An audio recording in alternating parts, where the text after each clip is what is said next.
बोलो सियापति रामचंद्र भगवान की जय। अयोध्या कांड 100 दोहा नंबर 174। अनुचित उचित विचार तजी, जे पालहि पितु बैन, जे भाजन सुख सुजस के, बसहि अमर पति ऐन। सियावर रामचंद्र पत जय शरणम, शंकर हरि ओम जय जय सिया राम। मंगल भवना मंगल हारी, द्रबहो दशरथ अजर बिहारी। श्री राम जय जय राम, श्री राम जय जय राम। जो अनुचित और उचित का विचार छोड़कर पिता के वचनों का पालन करते हैं, वे यहाँ सुख और सुयश के पात्र होकर अंत में इंद्रपुरी स्वर्ग में निवास करते हैं। राजा का वचन अवश्य सत्य करो, शोक त्याग दो और प्रजा का पालन करो। ऐसा करने से स्वर्ग में राजा संतोष पावेंगे और तुमको पुण्य और सुंदर यश मिलेगा, दोष नहीं लगेगा। यह वेद में प्रसिद्ध है और स्मृति पुराण आदि सभी शास्त्रों के द्वारा सम्मत है कि पिता जिसको दे वही राज तिलक पाता है। इसलिए तुम राज्य करो, गिलानी का त्याग कर दो, मेरे वचन को हित समझकर मानो। इस बात को सुनकर श्री रामचंद्र जी और जानकी जी सुख पावेंगे और कोई पंडित इसे अनुचित नहीं कहेगा। कौशल्या जी आदि तुम्हारी सब माताएं भी प्रजा के सुख से सुखी होंगी। जो तुम्हारे और श्री रामचंद्र जी के श्रेष्ठ संबंध को जान लेगा, वह सभी प्रकार से तुमसे भला मानेगा। श्री रामचंद्र जी के लौट आने पर राज्य उन्हें सौंप देना और सुंदर स्नेह से उनकी सेवा करना। कीजिए गुर आयसुस अवसी, कहाय सचिव कर जोरी। रघुपति आए उचित जस, तत्सव करब बहोरी। सियावर रामचंद्र पत जय शरणम, शंकर हरि ओम जय जय सिया राम। मंगल भवन अमंगल हारी, द्रबहो दशरथ अजर बिहारी। श्री राम जय जय राम, श्री राम जय जय राम। मंत्री हाथ जोड़कर कह रहे हैं, गुरु जी की आज्ञा का अवश्य ही पालन कीजिए। श्री रघुनाथ जी के लौट आने पर जैसा उचित हो तब फिर वैसा ही कीजिएगा। कौशल्या जी भी धीरज धरकर कह रही हैं, हे पुत्र, गुरु जी की आज्ञा पथ्य रूप है, उसका आदर करना चाहिए और हित मानकर उसका पालन करना चाहिए। काल की गति को जानकर विषाद का त्याग कर देना चाहिए। श्री रघुनाथ जी वन में हैं, महाराज स्वर्ग का राज्य करने चले गए और हे तात, तुम इस प्रकार कातर हो रहे हो। हे पुत्र, कुटुंब, प्रजा, मंत्री और सब माताओं के सबके एक तुम ही सहारे हो। विधाता को प्रतिकूल और काल को कठोर देखकर धीरज धरो। माता तुम्हारी बलिहारी जाती है। गुरु की आज्ञा को सिर चढ़ाकर उसी के अनुसार कार्य करो और प्रजा का पालन कर कुटुंबियों का दुख हरो। भरत जी ने गुरु के वचनों और मंत्रियों के अभिनंदन अनुमोदन को सुना, जो उनके हृदय के लिए मानो चंदन के समान शीतल थे। फिर उन्होंने शील, स्नेह और सरलता के रस में सनी हुई माता कौशल्या की कोमल वाणी सुनी। छंद। सानी सरल रस मातु बानी, सुनी भरत व्याकुल भय। लोचन सरोरुह स्रवत सींचत, बिरह और अंकुर नए। सो दशा देखत समय तेहि, बिसरी सबहि सुधि देह की। तुलसी सराहत सकल सादर, शिव सहज स्नेह की। सरलता के रस में सनी हुई माता की वाणी सुनकर भरत जी व्याकुल हो गए। उनके नेत्र कमल जल आंसू बहाकर हृदय के विरह रूपी नवीन अंकुर को सींचने लगे। नेत्रों के आंसुओं ने उनके वियोग दुख को बहुत ही बढ़ाकर उन्हें अत्यंत व्याकुल कर दिया। उनकी वह दशा देखकर उस समय सबको अपने शरीर की सुध भूल गई। तुलसीदास जी कहते हैं, स्वाभाविक प्रेम की सीमा श्री भरत जी की सब लोग आदर पूर्वक सराहना करने लगे। भरतु कमल कर जोरी धीर धुरंधर धीर धरी। बचन अमीर जनु बोरी देत उचित उत्तर सवहि। सियावर रामचंद्र की जय। मास पारायण 8वां विश्राम। धैर्य की धूरी को धारण करने वाले भरत जी धीरज धरकर कमल के समान हाथों को जोड़कर वचनों को मानो अमृत में डुबाकर सबको उचित उत्तर देने लगे। गुरुजी ने मुझे सुंदर उपदेश दिया। फिर प्रजा मंत्री आदि सभी को यही सम्मत है। माता ने भी उचित समझकर ही आज्ञा दी है और मैं भी अवश्य उसको सिर चढ़ाकर वैसा ही करना चाहता हूँ, क्योंकि गुरु पिता माता स्वामी और सुहृद मित्र की वाणी सुनकर प्रसन्न मन से उसे अच्छी समझकर मानना चाहिए। उचित अनुचित का विचार करने से धर्म जाता है और सिर पर पाप का भार चढ़ता है। आप तो मुझे वही सरल शिक्षा दे रहे हैं जिसके आचरण करने में मेरा भला हो। यद्यपि मैं इस बात को भली भांति समझता हूँ, तथापि मेरे हृदय को संतोष नहीं होता। अब आप लोग मेरी विनती सुन लीजिए और मेरी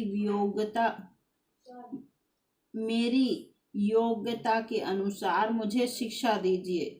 मैं उत्तर दे रहा हूँ। यह अपराध क्षमा कीजिए। साधु पुरुष दुखी मनुष्य के दोष गुणों को नहीं गिनते। पितु सुरपुर सिय राम बन करन कहाऊ मोहिराज। एहि तै जानहु मोर हित कै आपन बड़ काज। सियावर रामचंद्र पत जय शरणम शंकर हरि ओम जय जय सिया राम। मंगल भवन अमंगल हारी द्रबहो दशरथ अजर बिहारी। श्री राम जय राम श्री राम जय जय राम। पिताजी स्वर्ग में हैं, श्री सीताराम जी वन में हैं और मुझे आप राज्य करने के लिए कह रहे हैं। इसमें आप मेरा कल्याण समझते हैं या अपना कोई बड़ा काम होने की आशा रखते हैं? मेरा कल्याण तो सीतापति श्री राम की चाकरी में है, सो उसे माता की कुटिलता ने छीन लिया। मैंने अपने मन में अनुमान करके देख लिया है कि दूसरे किसी उपाय से मेरा कल्याण नहीं है। यह शोक का समुदाय राज्य लक्ष्मण श्री रामचंद्र जी और सीता जी के चरणों को देखे बिना किस गिनती में है?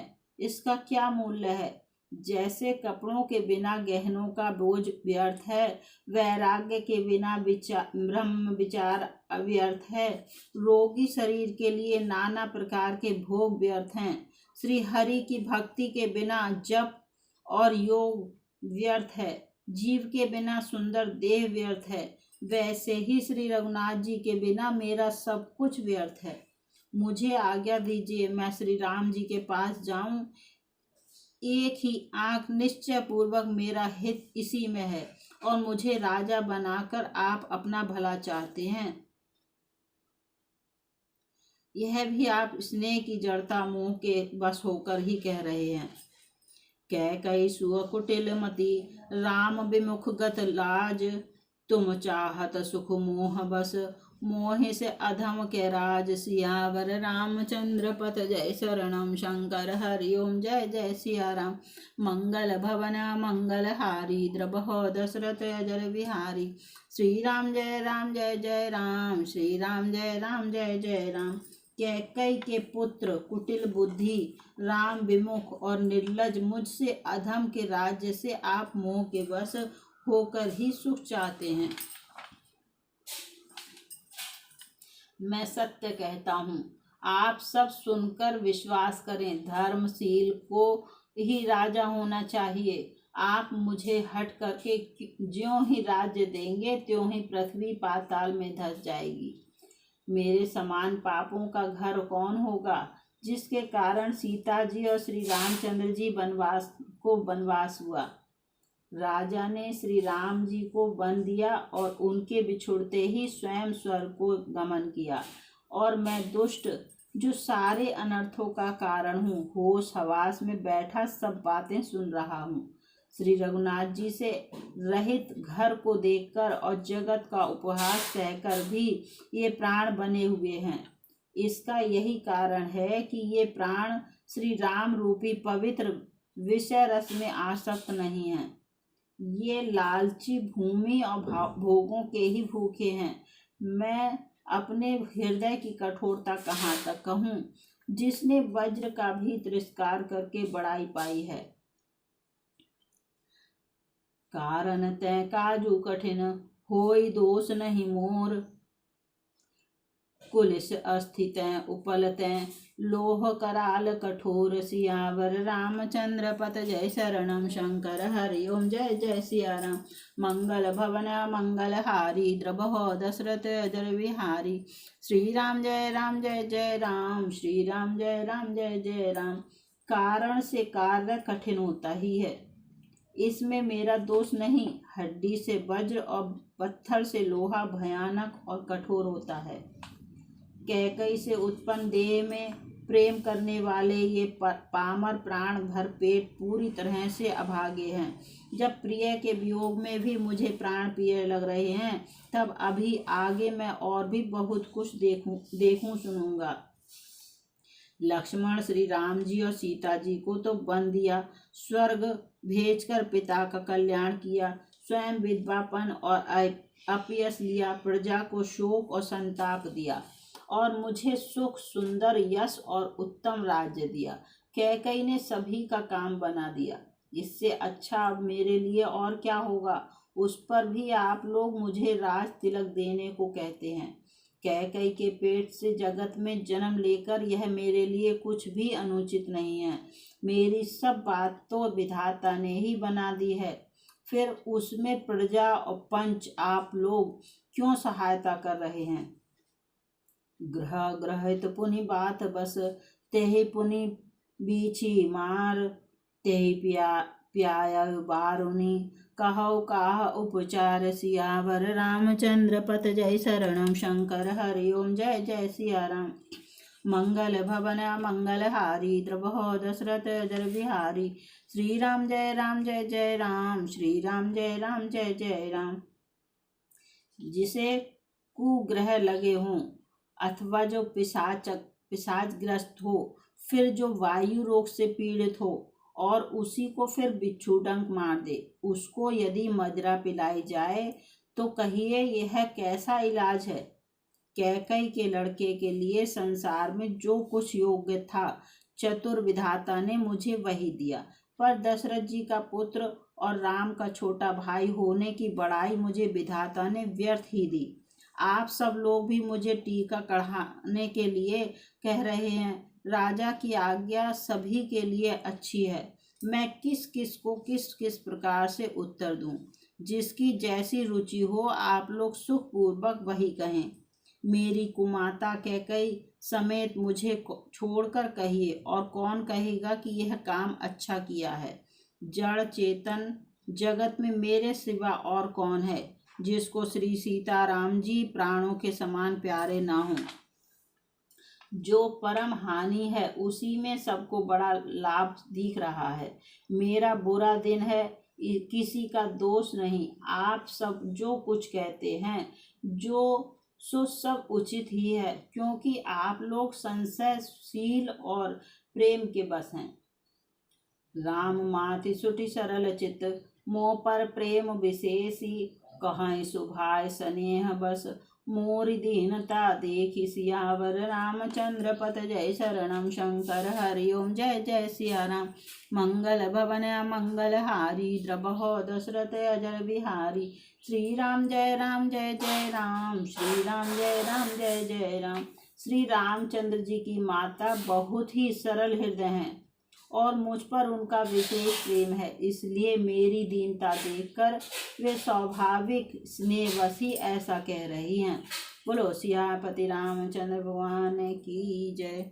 अयोध्या कांड दोहा नंबर 181 समाप्त।